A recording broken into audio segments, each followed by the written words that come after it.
board, Edna? That's right. You ought to like this board, Gerald. As a matter of fact, Priestley told me this is exactly the same board your father gets from him. Oh, then it will be all right. The governor prides himself on being a good judge of ports. I don't pretend to know much about it. I should jolly well think not, Gerald. I'd hate you to become like one of those purple-faced old men. Yeah, I'm not a purple-faced old man. No, not yet. But then you don't know all about port, do you? Now then, Sybil, you must take a little tonight. A special occasion, you know? Yes, go on, Mummy. You must drink to our health. Very well then, just a little. Thank you. All right, Edna, I'll ring from the drawing room when we want some coffee. Probably in about half an hour. Yes, ma'am. Well, this is very nice. Good dinner too, Sybil. Take cook from it. Absolutely first class. Arthur, you're not supposed to say such things. Come. I'm treating Gerald like one of the family now, and I'm sure he won't object. Go on, Gerald. Just you object. I wouldn't dream of it. In fact, I insist upon being one of the family now. I've been trying long enough, haven't I? Haven't I? You know I have. Of course she does. Yes, except for all last summer, when you hardly came near me, and I wondered what had happened to you. And I've told you, I was awfully busy at the works all that time. Yes, that's what you say. Well, Sheila, do not tease him. When you're married, you'll realize that men with important work to do have to spend nearly all their time and energy on their business. You'll have to get used to that, just as I had. I don't believe I will, so you be careful. Oh, I will. Huh. Now, what's the joke? I don't know, really. Suddenly I felt just have to laugh. You're squiffy. I'm not. What an expression, Sheila. Really, the things you girls pick up these days. If you think that's the best you can do. Oh, you're nice, Eric. Oh, stop it, both of you. Now, Arthur, what about this famous toast of yours? Of course. Gerald, I know you agree that we should only have this quiet little family party. It's a pity Sir George and Lady Croft can't be with us, but they're abroad and so it can't be helped. As I told you, they sent me a very nice cable. Couldn't be nicer. I'm not sorry that we're celebrating quietly like this. Much nicer, really. I agree. So do I, but it makes speech-making more difficult. Well, don't do any. We'll drink the health and have done with it. No, we won't. It's one of the happiest nights of my life, Eric. And one day, when you have a daughter of your own, you'll understand why. Gerald, I'm going to tell you frankly, without any pretenses, that your engagement to Sheila means a tremendous lot to me. She'll make you happy, and I'm sure you'll make her happy too. You are just the kind of son-in-law I always wanted. As you know, your father and I have been friendly rivals at business for some time now. But now you brought us together, so perhaps we may look forward to the time when Crofts and Birlings are no longer competing but working together for lower costs and higher prices. Yes. Here. And I think my father would agree to that too. Arthur, you're not supposed to say such things in an occasion like this. I agree. I only mentioned it in passing. What I did want to say was that Sheila's a lucky girl, and I think you're a pretty fortunate young man too, Joe. I know I am. This once anyhow. Now, so, here's wishing the pair of you the very best that life can bring. Gerald and Sheila. Yes, Gerald. Yes, Sheila, darling. Our congratulations and very best wishes. Thank you. Eric! All the best. She's got a nasty temper sometimes, but she's not really bad. Good old Sheila. Chump, I can't drink to this, can I? When do I drink? You can drink to me. All right, Gerald, I drink to you. Thank you. And I drink to you. And I hope I can make you as happy as you deserve to be. Oh, you be careful or I'll start weeping. Well, perhaps this will help to stop it. Oh, you've got it! Is it the one you wanted me to have? Yes, the very one.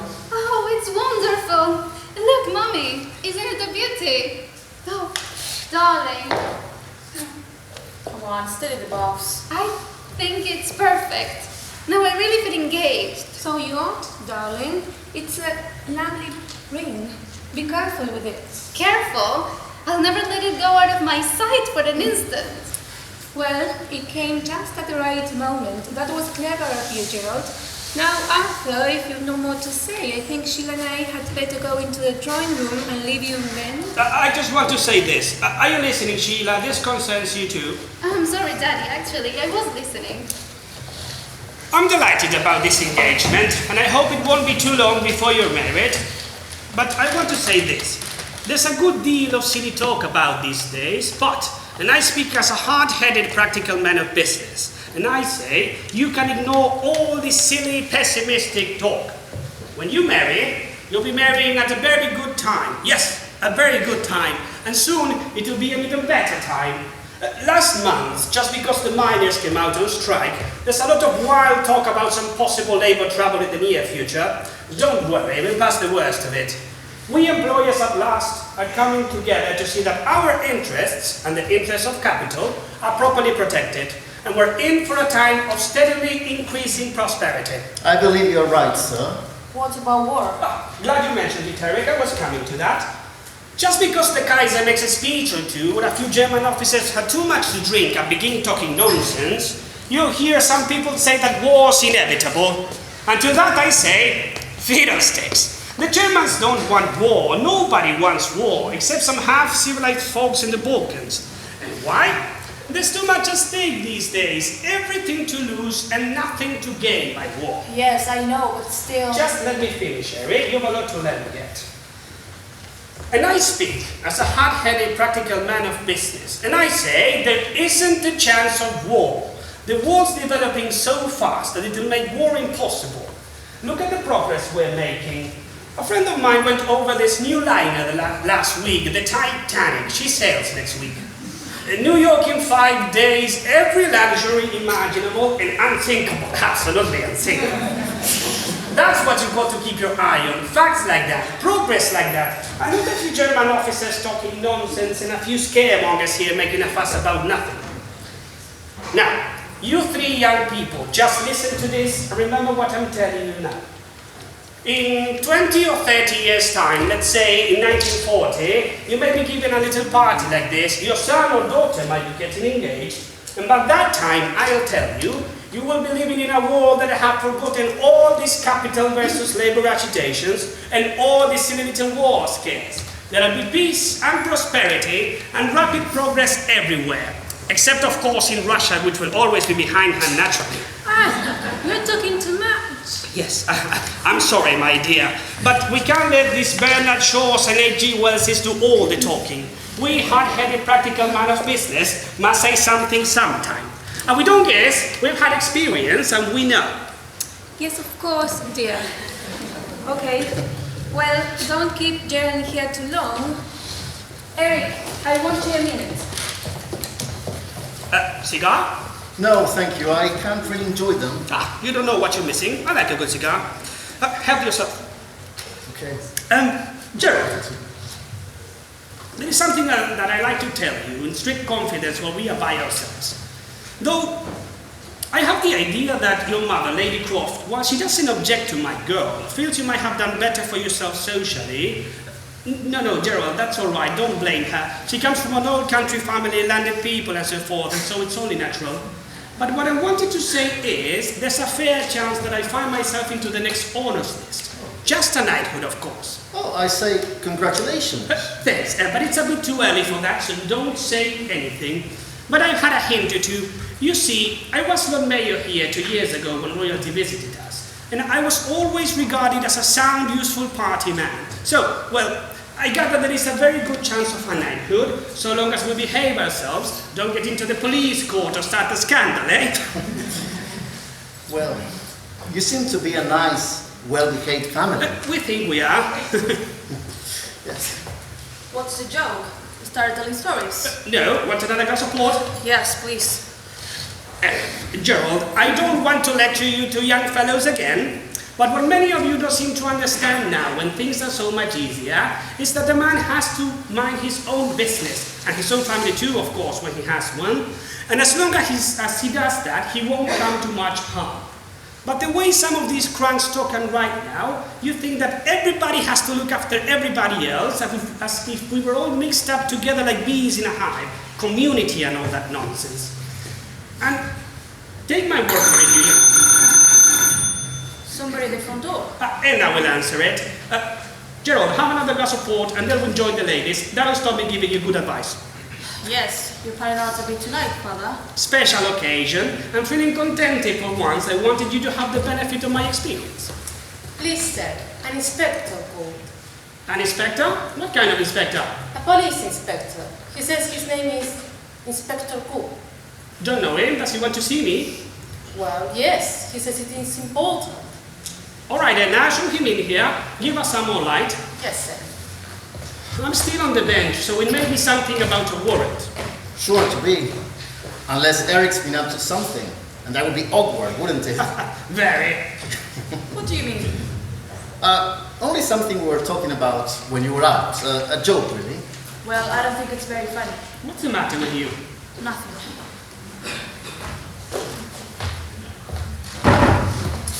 Inspector Goole.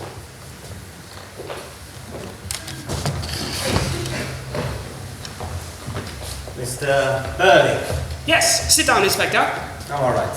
Have a glass of port or a little whiskey? No, thank you, sir. I'm on duty. You're new, aren't you? Yes, sir. Only recently transferred. I thought you must be. I was an alderman for years and not mayor 2 years ago, and I'm still on the bench, so I know the Bramley police offices pretty well, and I thought I'd never seen you before. Quite so. So, what can I do for you? Some trouble about a warrant? No, sir. Well, what is it then? I'd like some information, if you don't mind, Mr. Birling. 2 hours ago, a young woman died in the infirmary. She'd been taken there this afternoon after she swallowed a lot of strong disinfectant. Burnt her inside out. My God.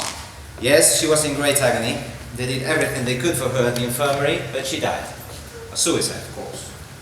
Yes, horrid business, but I don't understand why you should come here, I've Inspector. been around to the room she had, and she left a letter there and a sort of diary.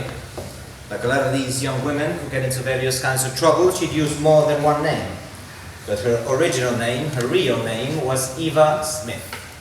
Eva Smith? Do you remember her, Mr. Birling? No, I seem to remember hearing that name Eva Smith somewhere, but it doesn't convey anything to me, and I don't see where I come into this. She was employed in your works at one time. Oh, that's it, is it? Well, we have several hundred young women there, you know, and they keep changing. This young woman, Eva Smith, was out of the ordinary. I found a photograph of her in her lodgings. Perhaps you remember her from that.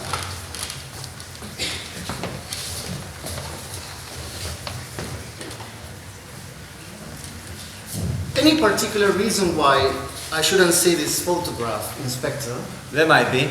And the same applies to me, I suppose. Yes. I can't imagine what it could be. Neither can I. It's the way I like to go to work. One person, one line of inquiry at a time. Otherwise, there's a muddle. I see. Sensible, really.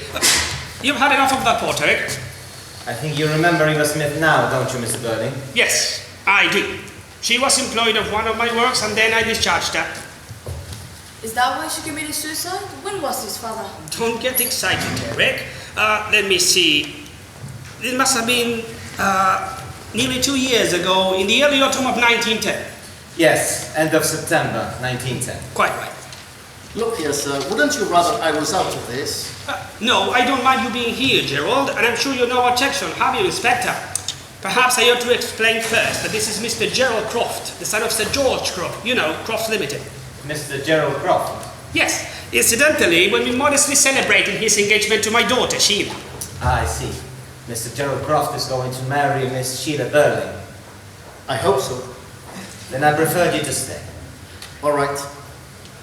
Look, there's nothing mysterious or scandalous about this business, and as it happened more than 18 months ago, nearly 2 years ago, I'm sure it has nothing whatever to do with this wretched girl's suicide, eh, Inspector? No, sir, I can't agree with you there. Why not? Because what happened to her then may have determined what happened to her afterwards, and what happened to her afterwards may have driven her to suicide. A chain of events. Oh, well, put it like that, there is something into what you say. Still, I can't accept any responsibility. We were all responsible for everything that happened to everybody we've had anything to do with. It would be very awkward, wouldn't it? Very awkward. We would all be in an impossible position, wouldn't we? Yes, and as you were saying, Dad, a man has to look after himself. Yes, we needn't go into all of that. Go into what? Oh, just before you came, I'd be giving this young man a little good advice. Now, about this girl, Eva Smith, I remember her quite well now. She was a lively, good-looking girl, country-bred, I fancy, and she had been working in one of our machine shops for over a year. A good working too. In fact, the foreman there told me he was ready to promote her into what we call a leading operator, head of a small group of girls. But after they came back from their holidays that August, they were all rather restless and suddenly decided to ask for more money. They were averaging about 22 and 6, which was neither more nor less than it is paid generally in our industry, and they wanted the rates raised so that they could average about 25 shillings a week. I refused, of course. Why? Did you say why? Yes, why did you refuse? Inspector, I don't think it's any of your business how I choose to run my business, is it? It might be, you know. I don't like that tone. I'm sorry, but you asked me a question. And you asked me a question before that, a quite unnecessary question too. It is my duty to ask questions. Well, it's my duty to keep labor costs down. We were paying the usual rates, and if they didn't like those rates, they could go and work somewhere else. It's a free country, I told them. It isn't if you can't go and work somewhere else. Quite right. Eric, you just keep out of this. You hadn't even started in the works when this happened. So they went on strike. That didn't last long, of course. Pitiful affair. Well, we let them all come back at the old rates, except the 4 or 5 ringleaders who had started the trouble. I went down myself and told them to clear out. And this girl, Eva Smith, had far too much to say, so she had to go. You couldn't have done anything else. He could. He could have kept her on instead of throwing her out. I call it tough luck. Rubbish. If you don't come sharply on some of these people, they'll soon be asking for the earth. They might, but after all, it's better to ask for the earth than to take it. What did you say your name was, Inspector? Goole. Goole. Well, I think it's a damn shame. I mean, about this girl, Eva Smith. Why shouldn't they try for higher wages? We try for the highest possible prices. And I don't see why she should be sacked just because she will be more spirited than the others. You said yourself she was a good worker. I will let her stay. Well, Inspector, I don't think we need to tell you anything more. I told the girl to leave, and she went. That's the last I've heard of her. Do you know what happened to her after that? Get into trouble? Go on the streets? No, she didn't exactly go into the streets. What's all this about streets? Oh, sorry, I didn't know. Mommy sent me in to ask why you didn't come along to the drawing room. We shall be along in a minute now, just finishing. I'm afraid. No, Inspector, I've told you all I know. What's all this about? A young woman died after she drank some disinfectant this afternoon in the infirmary. Oh, how horrible. Was it an accident? No, she wanted to end her life. She felt she couldn't go on any longer. Well, don't tell me that's because I discharged her from my employment nearly 2 years ago. Dad might have started it. Did you, Dad? Yes, the girl had been causing trouble in the works. I was quite justified. Yes, I think you were. And I know that we would have done the same thing. Don't look like that, Sheila. Sorry, it's just that I can't help thinking about this girl. Destroying her so horribly. And I've been so happy tonight. Oh, I wish you hadn't told me. What was she like? Quite young? Yes, 24. Pretty? She wasn't pretty when I saw her today, but she had been pretty, very pretty. That's enough of that. I don't see that this inquiry gets you anywhere, Inspector. It's what happened to the girl since she left Mr. Belling's works that is important. Obviously, I suggested that some time ago. And we cannot help you there because we don't know. Are you sure you don't know? Well, are you telling now that one of them knows something about this girl? Yes. You didn't come here just to see me either. No.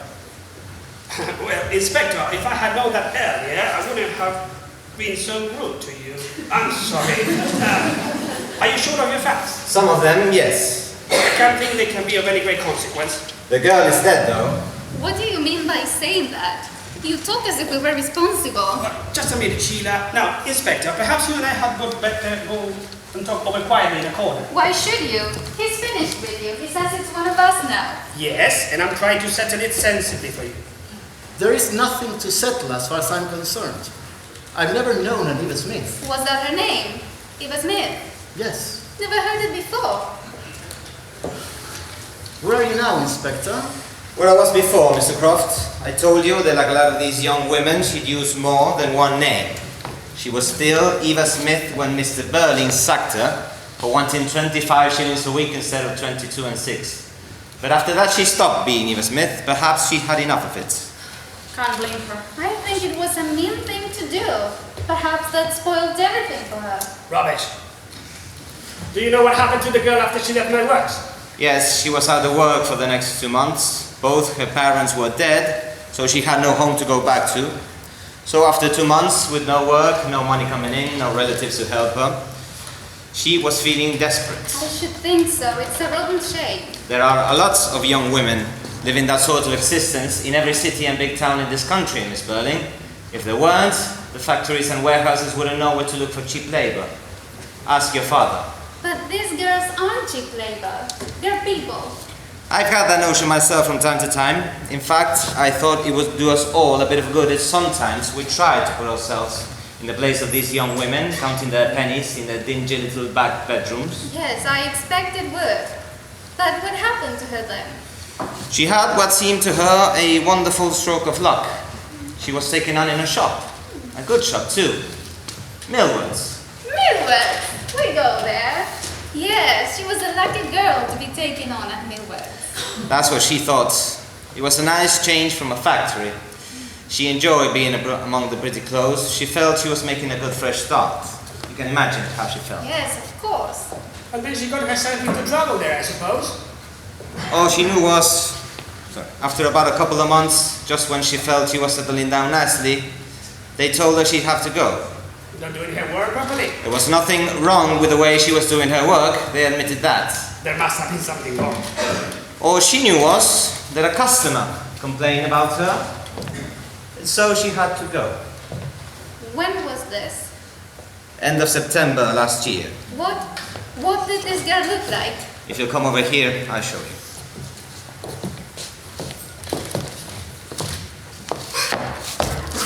What's the matter with her? She recognized him from the photograph, didn't she? Yes. Why the devil do you want to go upsetting the child like that?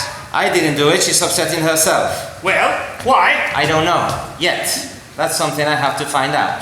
Well, if you don't mind, I'll find out first. Shall I go after her? No, leave this to me. I must also have a word with my wife. We were having a nice family celebration tonight, and a nasty mess you made out of it, haven't you? That's more or less what I was thinking in the infirmary when I was looking at what is left of Eva Smith. A nice little promising life that I thought, and a nasty maid somebody's made of it.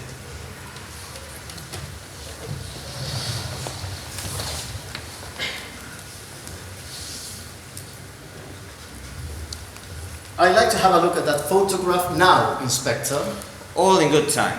I don't see why... You heard what I said before, Mr. Croft. One line of inquiry at a time, otherwise we'll all be talking at once and won't know where we are. If you have anything to tell me, you'll have an opportunity of doing it soon. Well, I don't suppose I have... I'm sorry, but you see, we were having a little party here, and I had a few drinks, including a round of champagne, and I got a headache. So as I'm only in the way here, I think I better turn in. And I think you better stay here. Why should I? Because if you turn in, you might have to turn out again soon.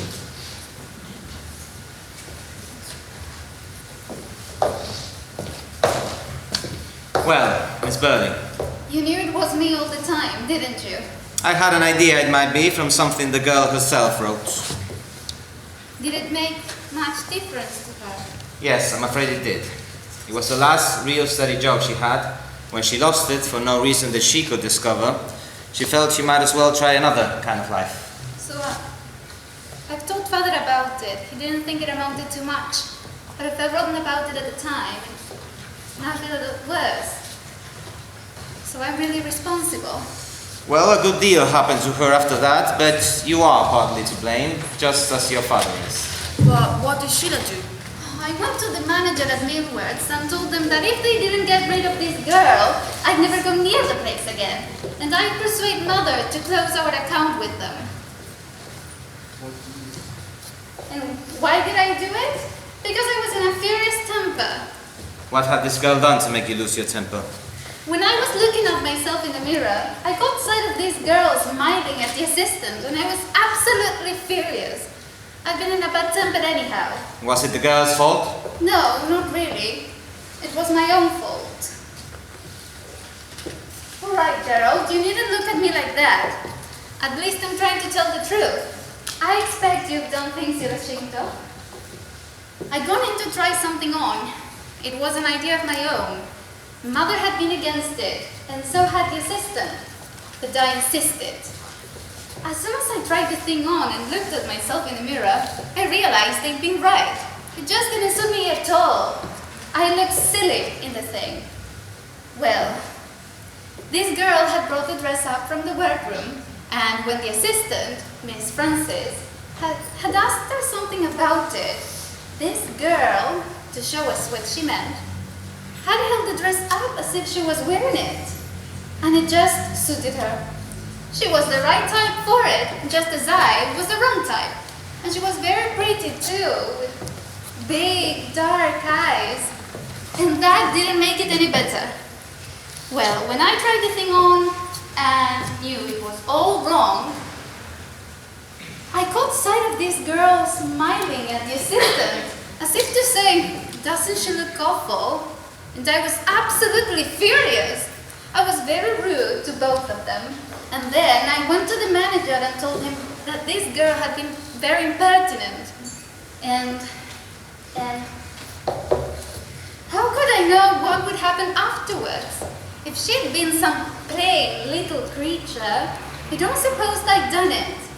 But she was very pretty and looked as if she could take care of herself. I couldn't be sorry for her. In fact, in a kind of way, you might be said to have been jealous of her. Yes, I suppose so. And so you used the power you had as the daughter of a good customer and also a man well known in the town to punish the girl just because she made you feel like that? Yes, but it didn't seem anything very terrible at the time. Don't you understand? And if I could help her now, I Yes, would. but you can't. It's too late. She is dead. My God, it's a big thing when you come to think of it. Oh, shut up, Eric. I know. And it's the only time I've ever done anything like that. And I'll never do it again to anybody. I've noticed them giving me a sort of look sometimes at Millwards. And I suppose some of them still remember. I feel now I can never go near the place again. Why had this to happen? That's what I asked myself tonight when I was in the infirmary looking at what is left of U.S. Smith. Then I said to myself, well, we'll try to understand why this had to happen, and that's why I'm here, and that's why I'm not going until I know all that happened. Eva Smith lost her job with Birling and Company because the strike failed and they were determined not to have another one. At last she found another job, under what name I don't know, and had to leave there because you were annoyed at yourself and passed the annoyance on to her. Now she had to try something else. So first she changed her name to Daisy Renton. What? I said she changed her name to Daisy Renton. Do you mind if I give myself a drink, Sheila? Where is your father, Miss Birling? He went into the drawing room to tell Mother what was happening here. Eric, please take the inspector along to the drawing room.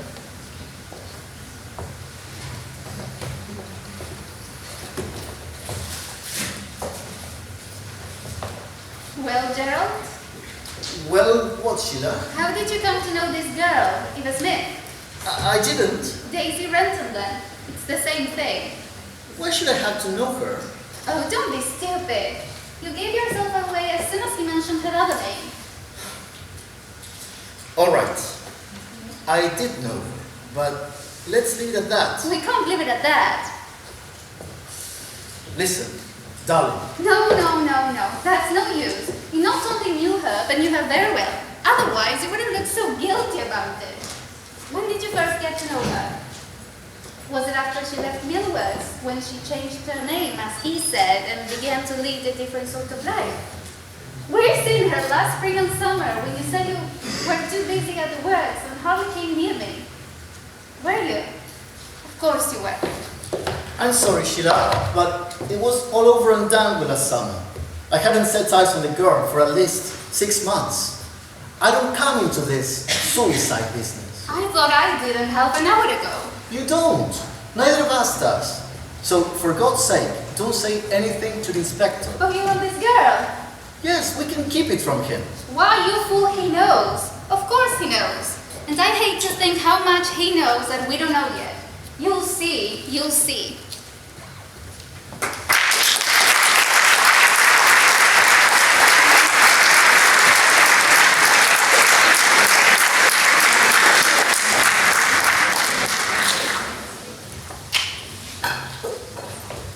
Well? You see, what did I tell you? What did you tell him? Inspector, I think Miss Belén ought to be excused any more of this questioning. She has nothing more to tell you. She's had a long, exciting, and tiring day. We were celebrating our engagement, you know, and now she's had as much as she can stand. He means that I'm getting hysterical now. And are you? Probably. Well, I don't want to keep you here. I have no more questions to ask you. No, but you haven't finished asking questions, have you? No. Then I'm staying. Why should you? It's bound to be unpleasant and disturbing. And you think young women are to be protected against unpleasant and disturbing things? If possible, yes. Well, we know one young woman who wasn't, don't we? Sheila, I only meant to say to you, why stay when you will hate it? It can't be any worse for me than it has been, and it might be better. Well, I see. What do you see? You've been through it, and now you want to see somebody else put through it. So that's what you think I'm like? I'm glad I realized it in time, Gerald. No, I didn't mean... Yes, you did. And if you really loved me, you couldn't have said that. You listened to that nice story about me. I got that girl sacked from Millward's. And now, you've made up your mind that I must obviously be a selfish, vindictive creature. Allow me, Miss Birling. I can tell you why Miss Birling wants to stay and why she feels it might be better for her if she did. A young girl died tonight, and she feels responsible. And if she leaves now and doesn't hear any more of it, then she'll feel she's entirely to blame, and she'll be alone with the responsibility the rest of tonight, or tomorrow, or the next day. Yes, that's it. And I know I'm to blame, and I'm desperately sorry. But I can't believe, I won't believe, that it's simply my fault that she committed suicide. That would be too horrible. You see, we have to share something. If there's nothing else, we'll have to share our guilt. Good evening, Inspector. Good evening, madam. I'm Mrs. Birling, you know. My husband has just explained why you're here. And while we're glad to tell you anything you want to know, I don't think we can help you much. Stop, Mother, please. What's the matter, Sheila? I know it sounds silly. What does? You see, I feel you're beginning all wrong. And I'm afraid you'll say or do something that you'll be sorry for afterwards. I don't know what you're talking about, Sheila. You see, we all started like that. So confident, so pleased with ourselves. Until he began asking us questions. You seem to have made a great impression on this child, Inspector. We often do on the young ones. They're more impressionable. You're looking tired, dear. I think you ought to go to bed and forget about this absurd business. No, Mother. You feel better in the morning. No, Mother, I couldn't possibly go. Nothing could be worse for me. We've settled all that. I'm staying here until I know why that girl killed herself. Nothing but morbid curiosity. No, it isn't. Please, do not contradict me like that. And in any case, I don't suppose for a moment that we can't understand why the girl committed suicide. Girls of that class... Don't, Mother, please don't. For your own sake, as well as ours. You mustn't try Mustn't what? Really, she? You mustn't try to build up a kind of wall between us and that girl. If you do, then the inspector will break it down, and it'll be all the worse when he does. I don't understand you. Do you? Yes, and she's right. I beg your pardon. I said yes, I do understand her, and she's right. That, I consider, is a trifling impertinence. Now, what is it, Sheila? Perhaps it's because impertinent is such a silly word. I'm talking to the inspector now, if you don't mind. I realize that you may have to conduct some sort of inquiry, but I must say that you seem to be conducting in a rather peculiar and offensive manner. You know, of course, my husband was Lord Mayor 2 years ago, and that he's still the magistrate. Mrs. Belén, the inspector knows all that. Yes, now what about Mr. Birling? He's coming back in a moment. He's talking to my son, who seems to be in an excitable, silly mood. What's the matter with him? Oh, Eric. He may have had rather much to drink tonight. We were having a little celebration. Isn't he used to drinking? No, of course not. He's only a boy. No, he's a young man, and some young men drink far too much. And Eric's one of them. Shit! I don't want to get poor Eric into trouble. He's probably in enough trouble already. But we must really stop with these silly pretenses. This isn't the time to pretend that Eric isn't used to drink. He's been steadily drinking for the last 2 years. No, it isn't true. And you know him, Gerald, and you're a man. You must know it isn't true. Well, Mr. Croft? Well, I'm afraid it is, you know. Actually, I've never seen much of him outside this house. But well, I have gathered that he does drink pretty hard. And this is the time you choose to tell me. I've been trying to persuade Eric to go to bed, but he won't. Now he says you told him to stay up, did you? Yes, I did. Why? Because I shall want to talk to him, Mr. Birling. Well, I don't see why you should, but if you must, then I suggest you do it now. Have him in, get it over, then let the lad go. No, I'm sorry, I can't do that. He'll have to wait. Now look here, Inspector. He must wait his turn. You see, No, I don't. And please be quiet, Sheila. Inspector, I don't like the tone nor the way you're handling this inquiry, and I don't propose you to give you much rope. You needn't give me any rope. no, he's giving us the rope, so we'll hang ourselves. What's the matter with that child? Overexcited, and she refuses to go. Well, come along. What is it you want to know? At the end of January last year, this girl Eva Smith had to leave Millwoods because Miss Birling compelled her to discharge her. And after that, she stopped being Eva Smith, looking for a job, and became Daisy Renton with other ideas. Mr. Croft, when and where did you first get to know this girl? Where did you get the idea that I did know her? It's no use, Gerald. You're wasting time. As soon as I mentioned the name Daisy Renton, it was obvious you'd known her, and you gave yourself away at once. Of course he did. And anyhow, I knew already. When did you first meet this girl? All right, if you must have it. I met her first sometime in March last year in the bar at the Palace. I mean the Palace Music Hall here in Bromley. We didn't think you meant Buckingham Palace. Well, thanks. I can see you're going to be a great help. You said your piece, and you're obviously going to hate this. So why on earth don't you leave us to it? Nothing would induce me. I want to understand exactly what happens to a man when he says he's so busy at the works, he can hardly ever find time to come and see the woman he's supposed to be in love with. I wouldn't miss it for worlds. Yes, Mr. Croft, in the Stars Bar, the Palace Variety Theatre. Well, I happened to look in one night after a long dark day, and as the show wasn't very bright, I went down into the bar for a drink. It's a favorite haunt of women of the town. Women of the town? Yes, but I see no point in mentioning the subject especially. It would be much better if Sheila didn't listen to this story at all. But you're forgetting I'm supposed to be engaged to the hero of it. Go on, Gerald. You went into the bar, which is a favorable haunt for women of the town. Oh, I am glad I am using Come along, Mr. Croft, what happened? Well, the girl looked... well, it's not... I will not talk about the girl.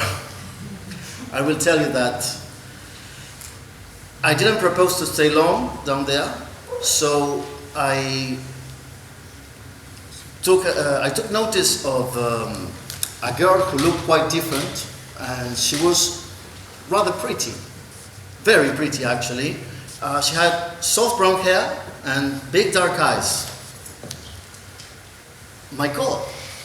What's the matter? I'm sorry, I just realized, taking it improperly, that she's dead. Yes, she's dead. And probably between us we killed her. Sheila, do not talk nonsense. You wait, Mother. Go on. Well, the girl looked charming and altogether out of place down there. And she obviously wasn't enjoying herself. Old Joe Megati, half drunk and goggle-eyed, had wedged her into a corner with that obscene fat carcass. There is no need to be disgusting. And surely you don't mean Alderman Megati. Of course I do. He's a notorious womanizer and one of the worst sots and rogues in Bromley. Quite right. Well, really, Alderman Megati, I must say we're learning something tonight. Go on. Well, the girl gave me a glance that was nothing less than a cry for help. So I went across and told Megati some nonsense, that the manager had a message for him or something like that. And I got him out of the way. And then I told the girl that if she didn't want any more of that sort of thing, she better let me take her out of there. And she agreed at once. Where did you go? We went along to the county hotel, which I knew would be quiet at that time of night, and we had a drink or two, and we talked. Did she drink much at the time? Well, maybe some pot of lemonade or some such concoction. All she wanted was to talk, a little friendliness. She talk about herself? Yes, I asked her questions about herself. She told me her name was Daisy Renton, that she had lost both parents and she came originally from somewhere outside Bromley. And she also told me that she had a job in one of the works here and had to leave after a strike. And she said something about the shop too, which she didn't name. She was quite vague about what happened. What she did say, though she didn't mean to, was that she was desperately hard up.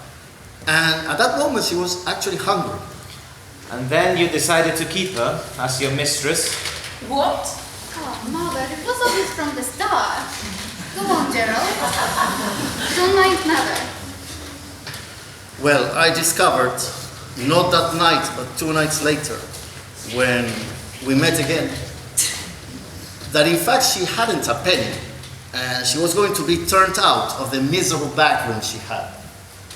And it happened that a friend of mine had gone off to Canada for 6 months, and he had given me the key of a nice little set of rooms he had in Morgan Terrace. So I told her to go to Morgan Terrace and use the rooms, and well, I gave her some money too. But Inspector, I need you to understand that I didn't install her there to make love to her. I actually did it because I felt sorry for her. And I didn't like the idea of her going back to the Palace Bar. And I didn't ask for anything in return. I see. Yes, but why are you saying that to him? You ought to be saying it to me. I suppose I ought really, but I'm sorry, Sheila. But she became your mistress. Yes, I suppose it was inevitable. She was young and pretty and warm-hearted and intensely grateful. She became at once the most important person, or I became at once the most important person in her life. So, do you understand? Yes, she was a woman. She was lonely. Were you in love with her? Just what I was going to ask. I really must protest. Why should you do any protesting? It was you who turned the girl out in the first place. Well, I only did what any employer might have done. And what I was going to say is that I protest the way in which my daughter, a young and married girl... Your daughter isn't living on the moon. She's here in Bromley too. Yes, and it was I who had the girl turn out of her job at Millworks. And you're forgetting I'm supposed to be engaged to Gerald. And I'm not a child. I have a right to know. Were you in love with her, Gerald? Well, it's hard to say. I didn't feel about her as she felt about me. No, of course not. You were the wonderful fairy prince. You must have adored it, Gerald. All right, I did for a time, but nearly any man would have done. That's perhaps the best thing you've said tonight. At least it's honest. Did you go and see her every night? No, I wasn't telling you a complete lie when I said that I was awfully busy at the works at that time. We were very busy, but of course I did see a good deal of her. I don't think we want any further details of this disgusting affair. Well, is there anything else you want to know that you ought to know? Yes, when did this affair end? I can tell you exactly.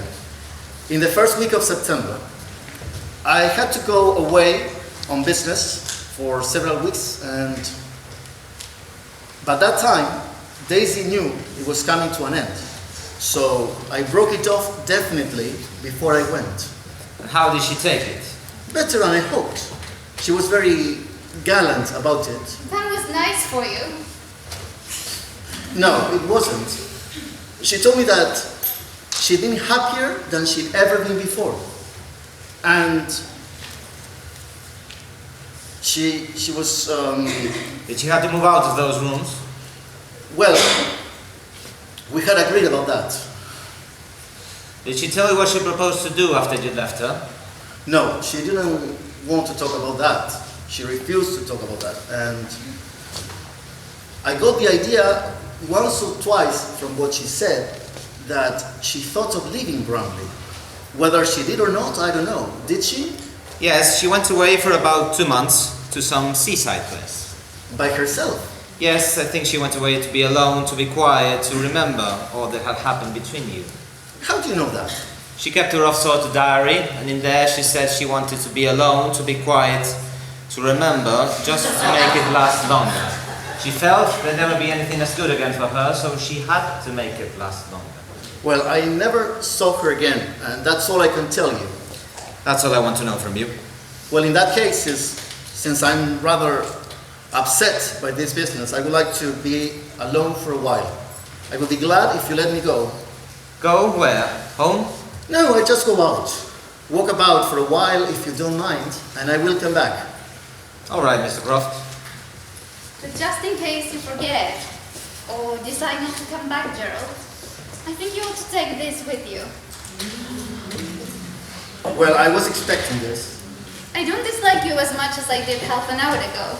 In fact, in some odd way, I rather respect you more than I've ever done before. I knew anyhow you were lying about those months you hardly came near me. I knew there was something fishy about it at the time. And now, at least you've been honest.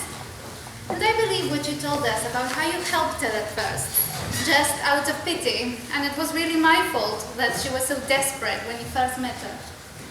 But this has made a difference. You and I aren't the same people who sat at dinner here. We'd have to start all over again, getting to know each other and... Now, Sheila, I'm not defending him, but you must understand that a lot of young men sometimes... Don't interfere, Father, please. Gerald knows what I mean, and you apparently don't. Yes, I know what you mean, but I'm coming back, if I may. All right. Excuse me.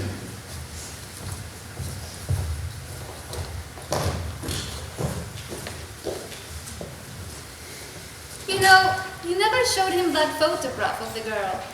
No, it wasn't necessary, and I thought it better not to. You have a photograph of this girl. Yes, I think you better look at it. I don't see any particular reason why I should... Probably not, but you better look at it.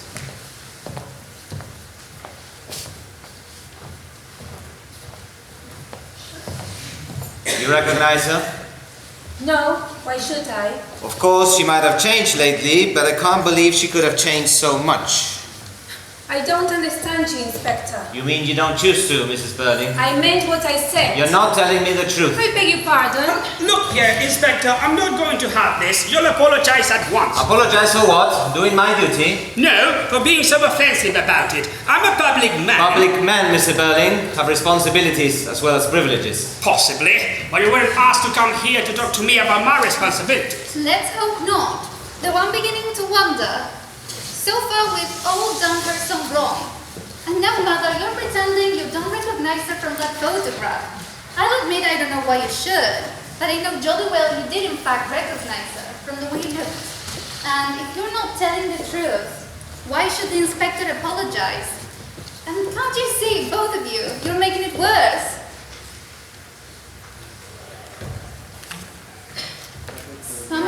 Is somebody at the front door? Yes. Gerald must have come back. Unless your son has just gone out. I'll see. Mrs. Birling, you are a prominent member of the Bromley Women's Charity Organization, aren't you? Go on, Mother, you might as well admit it. Yes, she is. Why? It's an organization to which women in distress can appeal for help in various forms, isn't that so? Possibly. We've done a great deal of useful work in helping deserving cases. There was a meeting of the interviewing committee 2 weeks ago. I dare say there was. You know very well there was, Mrs. Birling. You were in the chair. And if I was, what business is it of yours? Do you want me to tell you in plain words? That must have been Eric. Have you been up to his room? Yes, and I called out on both landings. That must have been Eric who had go out then. Silly boy, where can he have gone to?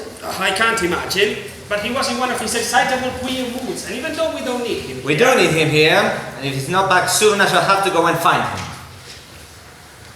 He's just gone to Goole. He'll be back soon. I hope so. And why should you hope so? I'll explain why when you've answered my questions, Mrs. Birling. Is there any reason why my wife should answer questions from you, Inspector? Yes, a very good reason. You remember Mr. Croft told us, quite truthfully I believe, that he hadn't seen or spoken to Eva Smith since last September. But Mrs. Birling spoke to and saw her only 2 weeks ago. Mother! Is this true? Yes, quite true. She appealed to your organization for help? Possibly. Not as Eva Smith? No, nor as Daisy Renton. As what then?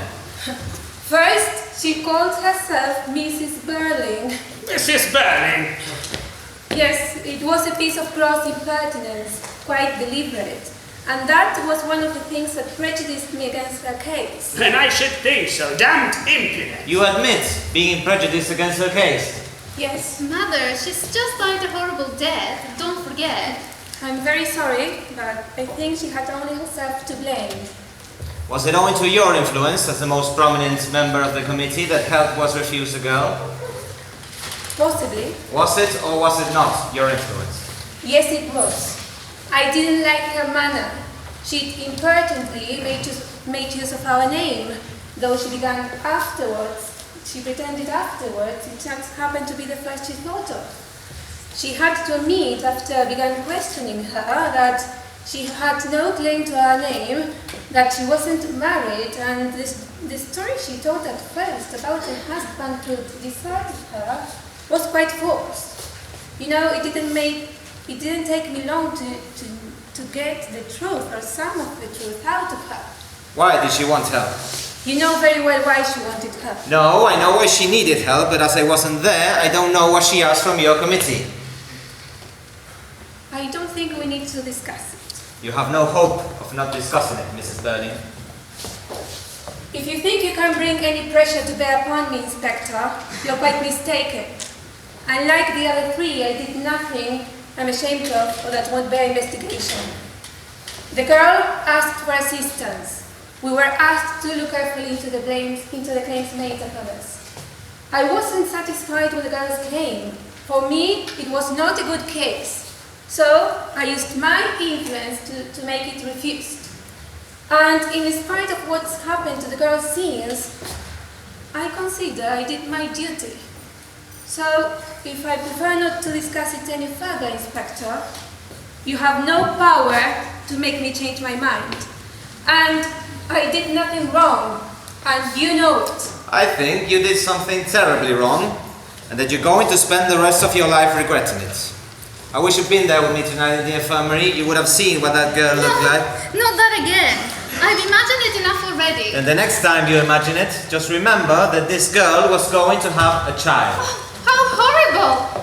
How could she have wanted to kill herself? Because she'd been turned down and turned out too many times, and this was the end. Mother, you must have It was because she was going to have a child that she went for assistance to your mother's committee. Look, here, this isn't Gerald Croft. No, nothing to do with him. Thank goodness for that, though I don't know why I should care now. And you have nothing further to tell me? I'll tell you what I told her. Go and look for the father of the child. It's his responsibility. That doesn't make it any less yours. She came to you for help at a time when no woman could have needed it more. You not only refused the help, but saw to it that others refused it too. You've had children, you must have known what she was feeling, and you slammed the door in her face. I think it was cruel and vile. I must say, Sybil, that when this comes out at the inquest, it isn't going to do us much good. I mean, the press might easily take Stop it. it! Both of you. And before you start accusing me, let me remind you that it wasn't I who turned her out of her employment, which probably began it all. In the circumstances, I was justified. The girl had begun by telling us a pack of lies. Then, when I got at the truth, I discovered that she knew who the father was. She was quite certain about that. So, I told her it was her business to make him responsible. And if he refused to marry her, in my opinion he had to be compelled to, then at least he must support her. And what did she reply to that? All a lot of nonsense. What was it? Whatever it was, I know it made me finally lose all patience with her. She was giving herself ridiculous airs. She was claiming elaborate fine feelings and scruples that were simply absurd in a girl in that position. The position now is that she dies with a burnt out inside on the slab. Inspector! Don't summer yammer at me again, man. I'm losing all patience with you people. I want to know what she said. She said that this man was only a youngster, silly and wild and drinking too much. There couldn't be any questions of marrying him. That would be wrong for them both. He had given her some money, but she didn't want to take any more money from him. Why didn't she want to take any more money from him? All a lot of nonsense. I didn't believe a word of it. I'm not asking you if you believed it. What reason did she give for not taking any more money from him? She had some fancy reason, as if a girl of that sort would ever refuse money. I warned you, you're making it worse for yourself. What reason did she give for not taking any more money from this boy? She said that one night when he was drunk, he gave her the idea that it wasn't his money. Where had he got it from then? He'd stolen it. So she come to you for assistance because she didn't want to take any more stolen money. That's the story she finally told after I refused to believe her original story. That she was a married woman who had been deserted by her husband. Therefore, you're quite mistaken to suppose I shall regret what I did. But if her story was true, that he was giving her stolen money, then she come to you for assistance because she wanted to keep this youngster out of any more trouble, isn't that so? No. You know, I was perfectly justified in advising my committee not to allow her claim for assistance. You're not even sorry now after you know what happened to the girl? I'm very sorry, but I accept no blame for it at all. Who is to blame then? First, the girl herself. Secondly, I put the blame on this young man who was the father of the child she was going to have. If, as she said, he didn't belong to her class and was some drunken young idler, then that's all the more reason why he shouldn't escape. He should be made an example of. And if your story is true, that he was stealing money? There is no point in assuming that. But suppose we do, what then? Then he'd be entirely responsible, because the girl would have come to us and have been refused assistance. If it hadn't been for this man... So he's the chief culprit now? Yes, and he ought to be dealt with very severely. Mother, stop. Please stop. Be quiet, Sheila. But don't you see? You're behaving like a hysterical child tonight. And if you take some more steps to find this young man and make him confess in public his responsibilities, instead of standing here asking quite unnecessary questions, I think you'd be doing your duty. Don't worry, Miss Birling, I shall do my duty. Certainly, I consider it your duty. And now, no doubt, we'd like to say good night. Not yet. I'm waiting. Waiting for what? To do my duty. Don't you see? But surely, it's ridiculous. Look here, Inspector, you're not trying to tell us that my boy is mixed up in this? If he is, then we know what to do, don't we? Mrs. Birling has just told us. Look. No, I don't believe it. I won't believe it.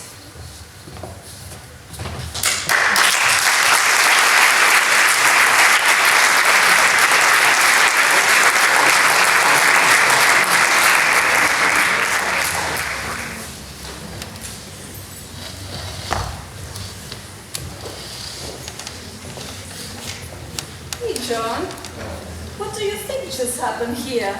Well, according to Edna, someone important just asked them a lot of questions. Questions? About what? About a girl, Eva Smith or Daisy Renton. Don't you remember? Oh, right. Weren't they the same person? I thought she Yes. was dead. Yes, she was the same girl. And it's a shame. But it seems like everyone here has something to do with it. Everyone. Even Miss Sheila. Yes, even Miss Sheila. She felt really bad after getting Eva fired from her job. That sounds bad. And how about Mr. Belén? Well, he was the first. He fired Eva because she asked for better wages, said he couldn't allow it. All right. And how about young Eric? Well, he escaped from the house, so he's probably involved too. Well, at least Gerald isn't involved in this, right? Well, he had an affair with the girl, but at least he loved her. Poor Sheila. And what happened with Mrs. Belén? She was very harsh with Eva. When Eva asked for help, she turned her away, saying it was her own fault. Oh my God, it seems that they all added to her sadness. Yes, and I think that's what the inspector wanted them all to understand. That they are all partly to blame. So you're telling me that this inspector isn't just here to ask them a lot of questions, right? Well, maybe Edna knows something. And there you are.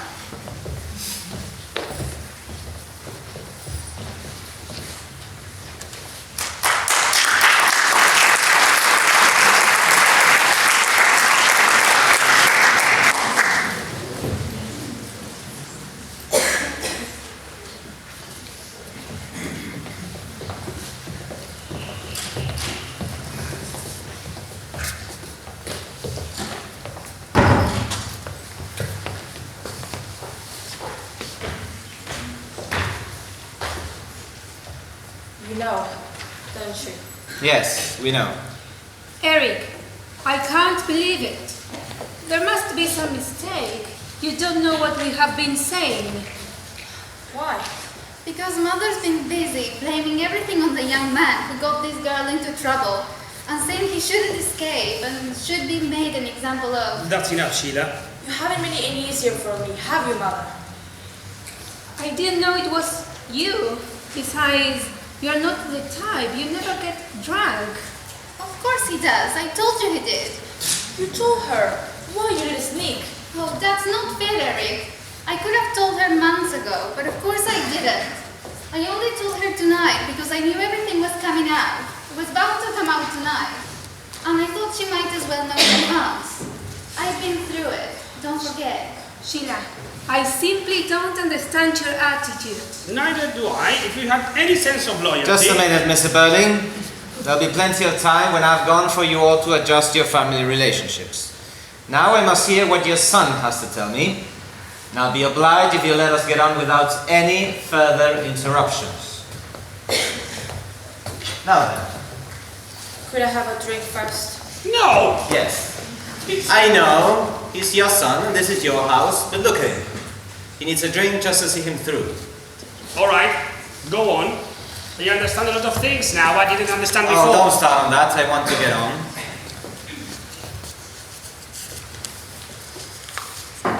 Eric, when did you first meet this girl? About, last night, one night last November. Where did you meet her? In the palace bar. I've been there an hour or so with 2 or 3 chaps. It was a bit squeaky. What happened then? I began talking to her and stood her a few drinks. I was rather far gone by the time I had to go. Was she drunk too? She told me afterwards that she was a bit, chiefly because she had not much to eat that day. Why had she gone there? She wasn't the usual sort, but well, I suppose she didn't know what to do.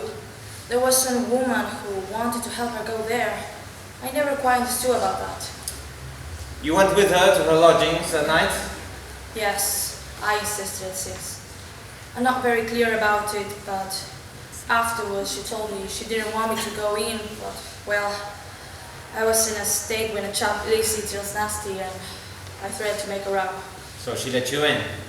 Yes, and that's when it happened. And I didn't even remember. Oh God, that's the hellish thing, how stupid it all is. Oh, Eric, how could you? Sheila, take your mother along to the drawing room. But I want to stay. You heard what I said. Go on, Sybil. When did you meet her again? About a fortnight afterwards. By appointment? No. And I couldn't remember her name or where she lived. It was all very vague. But I happened to see her again in the palace bar. More drinks? Yes, though that time I wasn't so bad. But you took her home again? Yes. This time we talked a bit. She told me something about herself. I talked too. Told her my name and what I did. And you made love again? Yes. I wasn't in love with her or anything, but I liked her. She was pretty and a good sport. So you had to go to bed with her? Well, I'm old enough to be married, and I'm not married, and I hate these fat old tarts around the town. The ones I see some of your respectable friends with. I don't want any of that talk from you. I don't want any of it from either of you. Did you arrange to see each other after that? Yes. Next time, or the time after that, she told me she thought she was going to have a baby. She wasn't quite sure, and then she was. And of course she was very worried about it. Yes, and so was I. I was in a hell of a state about it. Did she suggest that you want to marry her? No, she didn't want me to marry her. Said I didn't love her and all that. In a way, she treated me as if I were a kid, though I was nearly as old as she was. So what did you propose to do? Well, she hadn't a job and didn't feel like trying again for one, and she had no money left. So I insisted on giving her enough money to keep her going. Until she refused to take any more. How much did you give her altogether? I suppose about £50 all told. £50? On top of going drinking and going round the town? Where did you get £50 from? That's my question too. I got it from the office. My office? Yes. You mean you stole the money? Not really. What do you mean, not really? This isn't my fault. I'm sorry, Arthur, but I couldn't stay in there. I had to know what's happening. Well, I can tell you what's happening. He's admitted he was responsible for the girl's condition, and now he's telling us he supplied her with money he stole from the office. Eric, you stole money? No, not really. I intended to pay it back. We've heard that story before. How could you have paid it back? I would have managed somehow. I had to have some money. I don't understand how you could take that as much as that out of the office without somebody knowing. There were some small accounts and I asked for cash.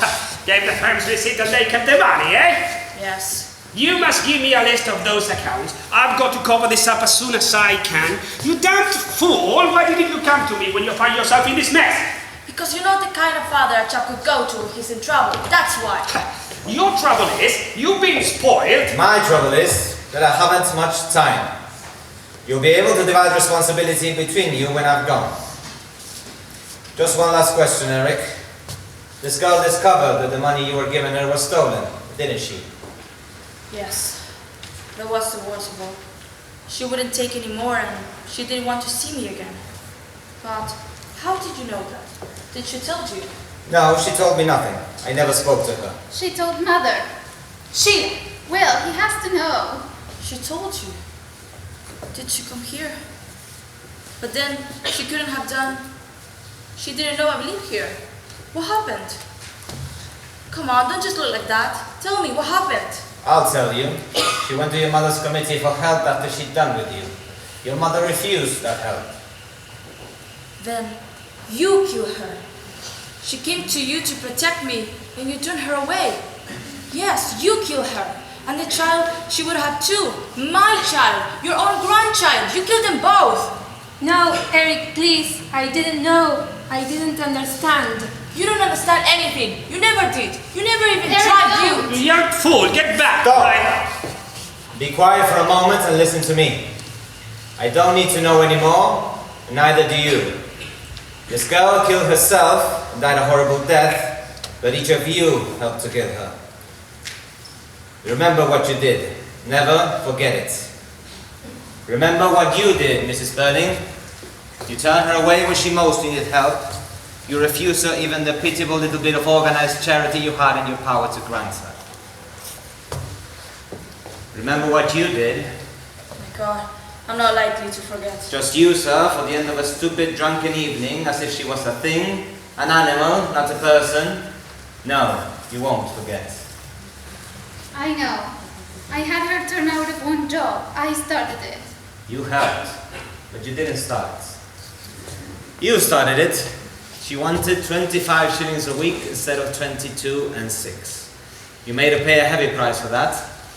Now she'll make you pay a heavier price still. Look, Inspector, I give thousands, yes. You're thousands. offering the money at the wrong time, Mr. Birling. No, I don't think any of you will forget. Nor that young man Croft, or at least he had some affection for her. It made her happy for a time. Well, Eva Smith's gone. You can't do her any more harm. You can't do her any good now either. But just remember this. There are millions and millions and millions of Eva Smiths and John Smiths still left with us, with their lives, their hopes and fears, their suffering and chance of happiness, all intertwined with our lives, and what we think and say and do. We don't live alone. We are responsible for each other. And I tell you now that the time will soon come when if men will not learn that lesson, then they will be taught it in fire and blood and anguish. Good night.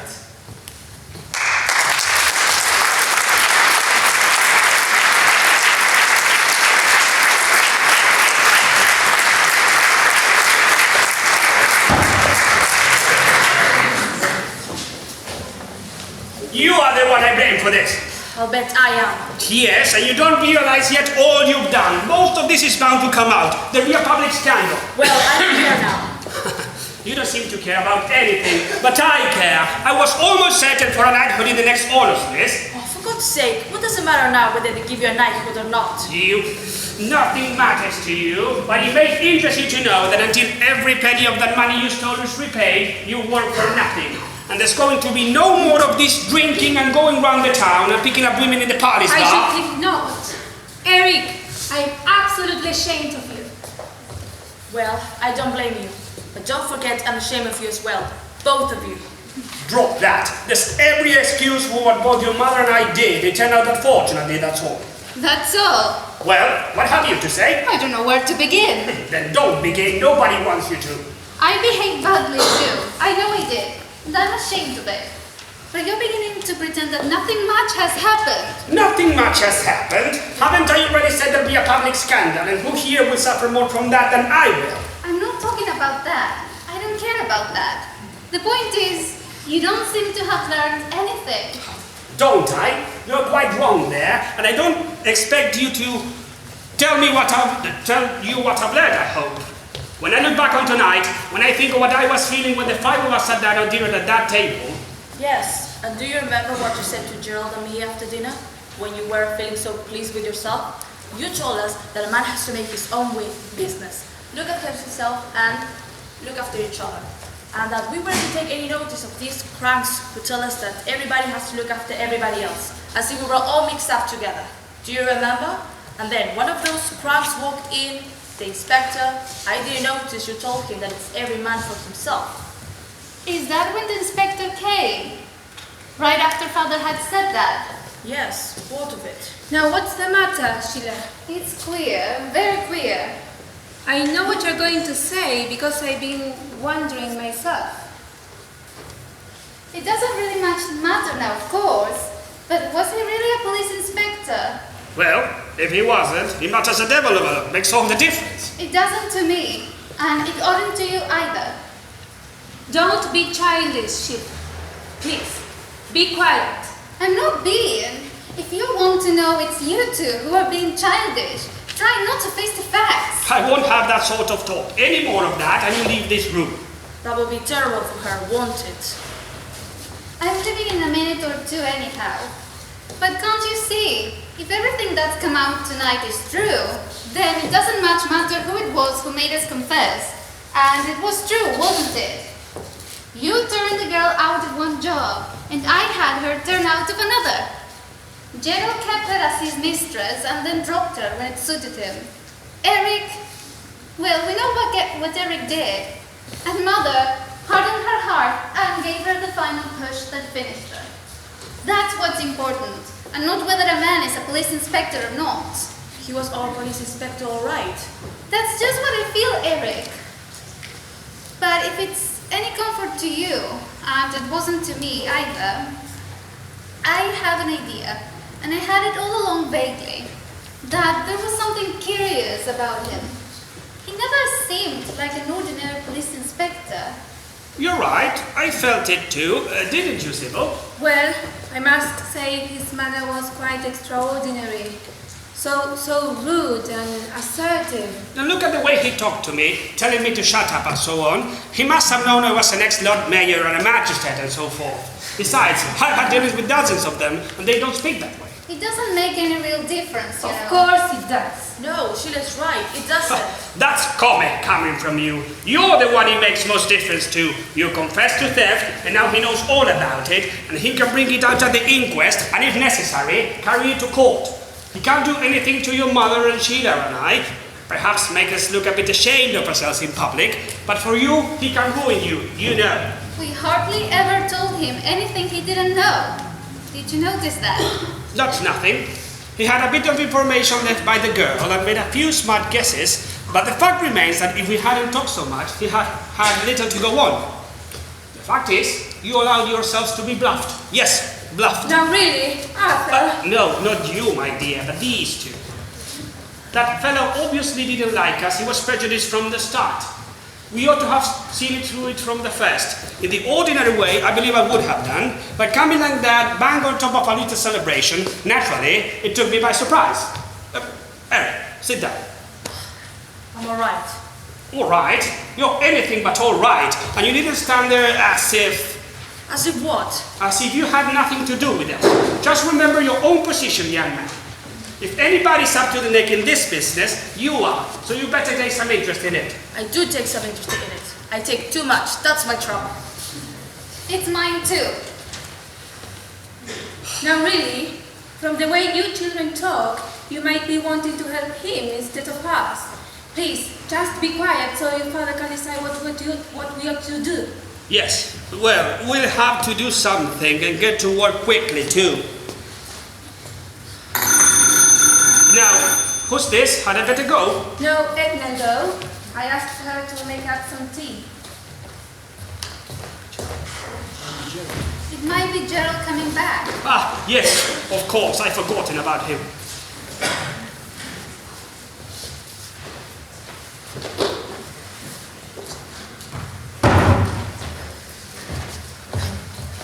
It's Mr. Croft. Well, I hope you don't mind my coming back. No, of course not, Gerald. I had a special reason for coming. When did that inspector go? Only a few minutes ago. He put us all through Sheila? it. Well, Gerald might as well know. Now, we didn't bother him with all that stuff. All right. But we're all up to the neck. It got worse after you left. How did he behave? He was frightening. If you ask me, he behaved in a very peculiar and suspicious manner. Yes. The rude way he spoke to Mr. Birling and me, it was quite extraordinary.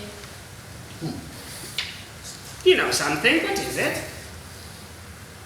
Well, that man was not a police inspector. What? Are you certain? Yes, I'm almost certain. That's what I came back to tell you. Good lad, you asked about him, eh? Yes, I met a police sergeant I know down the road, and I asked him questions about Inspector Goole. And I described the chap carefully, and he said there wasn't any Inspector Goole or anybody like him on the force here. You didn't tell him about... No, I didn't say anything about this. I just told him that I've been having an argument, all right? And then he told me that he was certain, actually dead certain, that they hadn't any inspector at all, and he was not in the force at all. By jingo, a fake!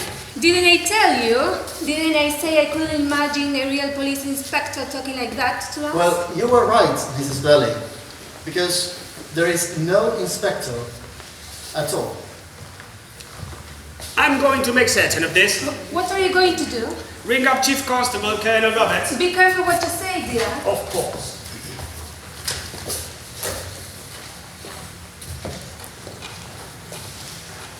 Probably 8572. I was going to do this anyhow. I've had my suspicions all along. Colonel Roberts, please. Mr. Arthur Belling here. Roberts, Belling here.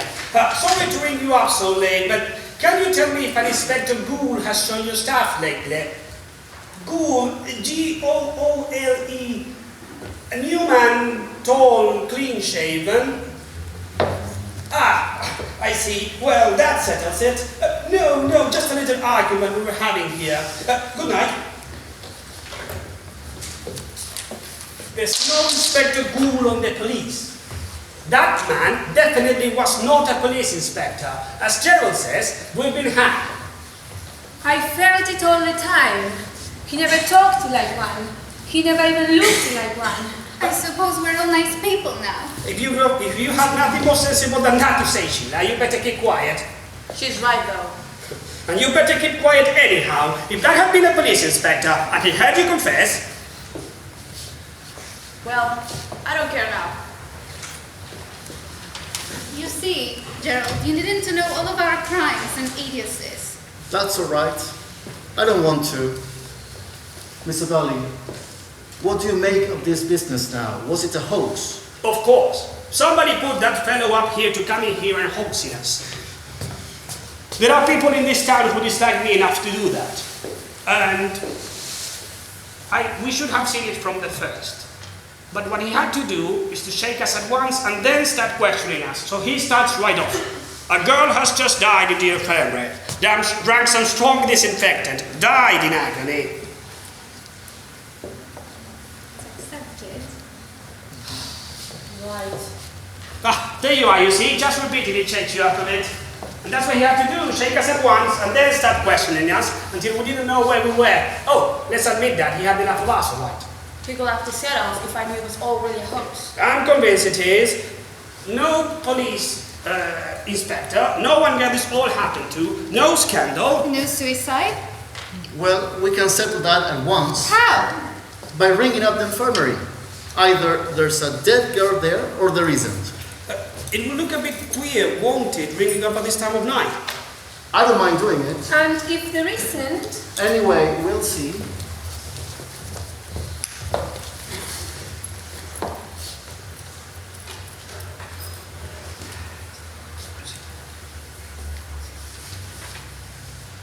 Bromley, 8986.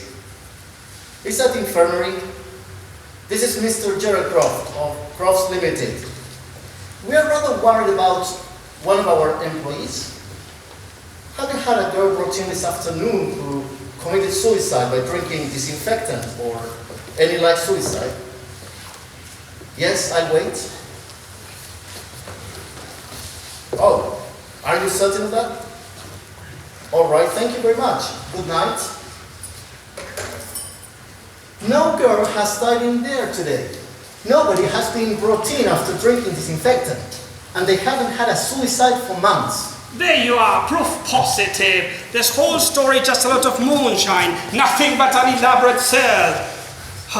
Nobody likes to be sold as badly as that, but for that, Gerald, have a drink. Thank you, I could just do with one now. So could I.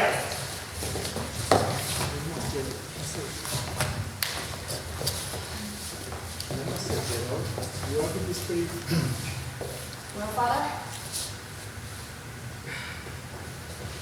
I'll admit now, he gave me a bit of a scare at the time. But I had a special reason for not wanting any public scandal just now. Well, here's to us. Come on, Sheila, don't look like that all over now. The worst part is that you're forgetting something I still can't forget. Everything we said had happened, had really happened.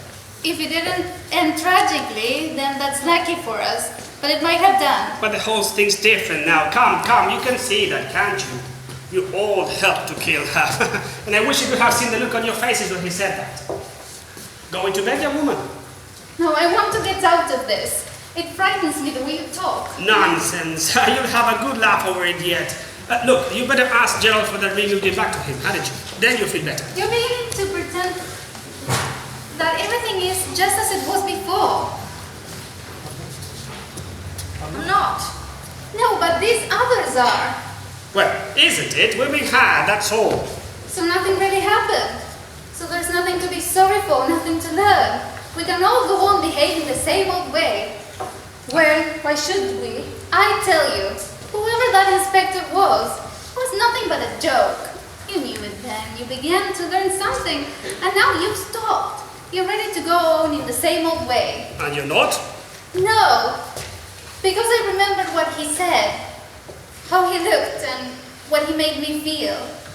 Fire, blood, and anguish. And it frightens me the way you talk, and I can't listen to any more of it. And I agree with Sheila. It frightens me too. Well, go to bed then, and don't stand there being hysterical. They are overtired, dear. In the morning, they'll feel as amused as we are. Everything's all right now, Sheila. What about this ring? No, not yet. It's too soon, I must think. Ha, now look at the pair of them, the famous younger generation who know it all, and they can't even take a joke.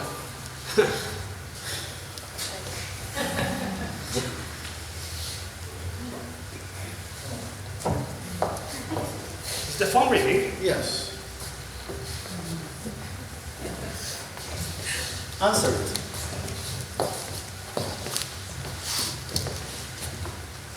Hello? Mr. Belly speaking. What? Sir, here.